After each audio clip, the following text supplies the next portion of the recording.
Hi hello welcome to Anantha Nagalakshmi channel. అందరూ ఎలా ఉన్నారండి? మేమైతే చాలా బాగున్నాం. ఈరోజు మేము ముందుకి మా నాన్నమ్మ గారు పండగ వస్తే చాలు ఇది జంతికలు ఆవిడ స్టైల్లో వేసేదండి. అది ఎలా తయారు చేశారో, ఎంత గుల్లగా మెత్తగా వస్తాయో చూద్దామా? ముందుగా దానికి కావాల్సిన పదార్థాలు ఏంటో చూద్దాం.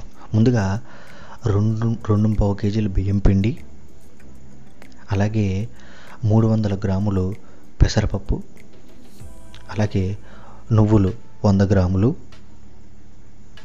పచ్చిమిరపకాయలు 100 గ్రాములు, అల్లం చిన్న ముక్క ఒక కట్ చేసుకోవాలి, అలాగే ఉప్పు రుచికి తగినంత, 2 టీ స్పూన్లు వాము. ఇప్పుడు తయారు చేసుకునే విధానం చూద్దాం. ముందుగా ఒక మిక్సీ జార్ తీసుకొని అందులో పచ్చిమిరపకాయలు, అల్లం వేసుకోవాలండి. ఇదిగోండి, ఈ విధంగా చూపించినట్టు వేసుకోవాలి. దీన్ని మెత్తగా మిక్సీ పెట్టుకుంటే ఇదిగోండి ఇలా జ్యూసీగా వస్తుంది లిక్విడ్ రూపంలో. ముందుగా మనం పెసరపప్పుని శుభ్రంగా కడుక్కోవాలి. కడిగిన పెసరపప్పుని కరెంటు కుక్కర్లో లేదా మామూలు కుక్కర్లో, పెసరపప్పు త్వరగానే ఉడికిపోతుంది కదా, ఇది అందరికీ తెలుసు ఎలా ఉడకబెట్టుకోవాలో. కరెంటు కుక్కర్లో అయితే ఒక 10 నిమిషాలు అయిపోతుందండి. వాటర్ పోసుకొని ఏదైతే మనం కడుక్కున్నామో రెండోసారి కడుక్కున్న తర్వాత ఆ వాటర్తోనే మనం ఉడకబెట్టుకోవాలి. ఇదిగోండి, మూత పెట్టుకొని ఒక 10 నిమిషాలు, జస్ట్ 10 నిమిషాలు అంటే 10 నిమిషాలు ఉడకబెడుతున్నారు మా అమ్మగారు. ఇలా ఉడకబెట్టుకోవాలన్నమాట. ఇదిగోండి, ఇది పక్కన ఇది ఉడుకుతూ ఉండగా మనది 2.25 కేజీలు బియ్యం పిండి తీసుకున్నాం కదా, ఈ బియ్యాన్ని శుభ్రంగా కడుక్కొని ఒక గంట ముందు ఆరబెట్టుకొని దాన్ని మెత్తగా పిండిలో ఆడుకోవాలన్నమాట. ఇదిగోండి, బియ్యం పిండిలో మా అమ్మగారు బాగా నలిపి వేశారు చూసారా వాముని, అలాగే నువ్వులు వేసాము. నలిపి వేసుకోవాలండి వాముని, దాని తర్వాత నువ్వులు వేశారు, దాని తర్వాత ఉప్పు కూడా తగినంత వేశారు. ఉప్పు వేసిన తర్వాత శుభ్రంగా దీన్ని మొత్తం బియ్యం పిండి అంతా కూడా మిక్స్ అయ్యే విధంగా మంచిగా మిక్స్ చేసుకోవాలి. ఏ విధంగా మిక్స్ చేసుకోవాలో చూపిస్తున్నారు కదా మా అమ్మగారు, 1-2 సార్లు చూడండి. ఇది మా అమ్మగారు 18th సెంచరీ 1864 1872లో అప్పుడు ఇవన్నీ ఉండేవి కాదు కదా, పుల్లల పొయ్యి మీదే దీన్ని ఉడకబెట్టుకొని అవన్నీ చేసేవారు అనమాట. ఇంకా టేస్ట్ ఉండేవి, కానీ దానికి ఏమాత్రం తీసిపోకుండా సేమ్ అదే స్టైల్లో మీకు చూపించడానికి ట్రై చేస్తున్నాను. మా అమ్మగారు ఎప్పుడు ఫెస్టివల్స్ ఏం వచ్చినా కూడా, అంటే లైక్ పొంగల్ అనే కాదండి, ఏ పండగ వచ్చినా ఎప్పుడు కావాలంటే అప్పుడు మనం వేసుకోవచ్చు. ఇదిగోండి, ముందుగా కలిపిన మిశ్రమంలో మా అమ్మగారు పచ్చిమిరపకాయలు మనం ముందుగా ఆడుకున్నాం కదా పేస్ట్, అల్లమును అది వేసి ఇదిగోండి ఆ పేస్ట్ని మనం ఇందులో మంచిగా మొత్తం అంతా కూడా కలుపుకోవాలన్నమాట. ఉప్పు చాలా తక్కువ వేసుకుంటేనే మంచిది, ఉప్పు తగినంత వేసుకోండి. ఇదిగోండి, అందరూ అంటారండి ఈ పెసరపప్పుని బియ్యం పిండితో ఆడిచ్చేసుకోవచ్చు కదా అని, చాలామంది అలాగే చేస్తారండి.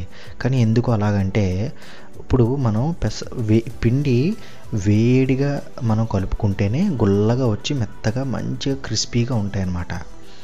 ఇప్పుడు మనం పెసరపప్పుని ఉడకబెట్టాం కదా, ఆ వేడి దాంట్లో నుంచి వచ్చే వాటర్ లిక్విడ్ అవన్నీ కూడా మంచిగా కలిసి మంచి గట్టిగా వచ్చి గుల్లగా వస్తాయి అన్నమాట. జంతికలు చాలా రుచికరంగా కూడా ఉంటాయి. సో ఎప్పుడైనా సరే ఇలాగే చేసుకోండి. మా అమ్మమ్మ గారు నాన్నమ్మ గారు బయట ఆడించేవారు కాదు, ఓన్లీ పిండిని మాత్రమే, అది కూడా ఇసురుకునేవారు అనుకుంటా మా అమ్మగారు మెత్తగా. అప్పట్లో మిల్లు ఉండి ఇప్పుడు అన్ని మిక్సీలు ఏమైనా వచ్చేసాయి కదా, బయటకు వెళ్ళట్లేదు, కానీ బయటికి వెళ్ళి ఆడించుకోండి, బాగా మెత్తగా రావాలి పిండి. ఎంత పిండి మెత్తగా ఉంటే అంత బాగుంటుంది అనమాట. ఇదిగోండి చూసారా, గరిటె పెడుతున్నారు మా అమ్మగారు, వేడిగా ఉందన్నమాట.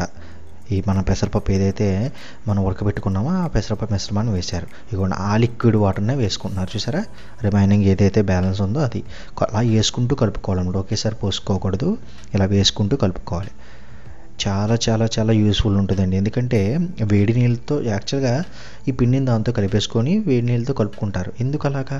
వేడి నీళ్ళ బదులు మనం దీన్ని వేసుకుంటే గుల్లగా గట్టిగా వస్తాయి కదా త్వరగా. ఇగోండి మా అమ్మగారు మంచిగా కలుపుతున్నారు చూసారా. ఎలా కలుపుకోవాలంటే ఇది జిగురు రావాలి, పిండి అంతా జిగురు వచ్చే విధంగా కలుపుకోవాలి.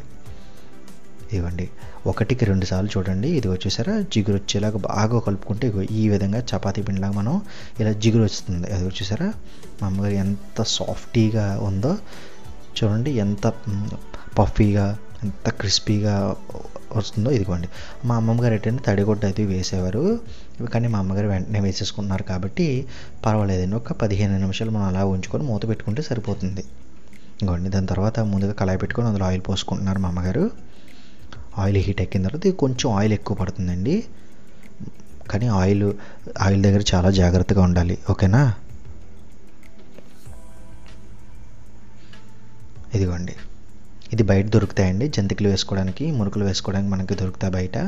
డిఫరెంట్ షేప్స్లో దొరుకుతాయి, కానీ మేము ఎక్కువ ప్రిఫర్ చేసేది స్టార్ అండి. ఇలా స్టార్ అనే గుర్తున్నవే వేసుకుంటే కరకరమంటూ క్రిస్పీగా బాగా వస్తాయి అన్నమాట. సాఫ్టీగా ఉంటే అది ఏదోలా ఉంటుంది, బాగోదు. ఇలా ఉంటే చాలా క్రిస్పీగా ఉంటుంది, క్రంచీగా. ఒకసారి ట్రై చేయండి. ఎందుకంటే ఇలా స్టార్ ఉన్నా చూసారా, ఇలా స్టార్ ఉన్నా పెట్టుకుంటే బాగుంటుంది. ఇలా ఆయిల్ రాసి పెట్టుకోవచ్చు, లేదంటే మామూలుగానే వేసుకోవచ్చు. జిగురుగా ఉంది కాబట్టి మనం ఆయిల్ వేయట్లేదు ఇక్కడ. ఆయిల్ వేయకుండా ఇగోండి పిండిని మనం అందులో ఫిల్ చేస్తున్నాం. అయిగోండి దీంతో ఇప్పుడు మనం ఫిల్ చేసిన మిశ్రమాన్ని మనం గొట్టంల ద్వారా జంతికి వేసుకుంటున్నారు అనమాట. ఇవ్వండి నూనె హీట్ ఎక్కింది. ఇవ్వండి శాంపిల్గా చిన్నది వేశారు మా అమ్మగారు ఫస్ట్. ఇదిగోండి ఇంకొకటి తెలుసా, పిండి మనం జిగురుగా కలుపుతూ ఉన్నప్పుడు గట్టిగా కలుపుకుంటే, అంటే పిండి జారుగా కలుపుకుంటారు చాలామంది, ఎందుకంటే ఇది రావడం కోసం, ఎందుకంటే నొక్కడం చాలా ఇబ్బంది అవుతుందని జారుగా కలుపుకుంటారు. అలా కాకుండా గట్టిగా కలుపుకుంటే జంతికలు అన్నవి త్వరగా వేగుతుందన్నమాట. ఎంత త్వరగా వేగుతుందంటే మీరు అసలు ఆశ్చర్యపోతారనమాట. అంత ఇప్పుడు చూడండి ఎంత స్పీడీగా ఏగిపోయిందో. ఇదిగోండి శాంపిల్గా వేసింది, రెండోసారి వేసింది కూడా చాలా అద్భుతంగా వచ్చింది. ఇదిగోండి స్టార్ వేసుకుంటే ఇలా వస్తుందన్నమాట. ఇదిగోండి దీన్ని మనం ఇంకో రెండోసారి ఆయిల్ లేకుండా ఉంచుకొని దాన్ని మనం స్టోర్ చేసుకుంటే వేడి జంతికలు చల్లగానే తినొచ్చు, వేడిగానే తినొచ్చు, ఎలాగైనా తినొచ్చు. ఇదేనండి మా నాన్నమ్మగారు మాకు నేర్పించిన స్టైల్లో మీకు మా అమ్మగారు నేర్పించి చూపించారు కదా. ఎలా ఉన్నాయి ఏంటన్నది మీరు కూడా ప్రిపేర్ చేసుకుని కామెంట్ రూపంలో తెలియపరచండి. ఇంకా చాలా వంటలు ఉన్నాయండి. చాలామంది సబ్స్క్రైబ్ చేసుకోకుండా మా వీడియోలు చూస్తున్నారు. ప్లీజ్ అండి మా అనంత నాగలక్ష్మి అనే ఈ చిన్ని ఛానల్ని సబ్స్క్రైబ్ చేసుకొని షేర్ చేసి కామెంట్ రూపంలో చెప్పండి. ఉంటానండి, బాయ్.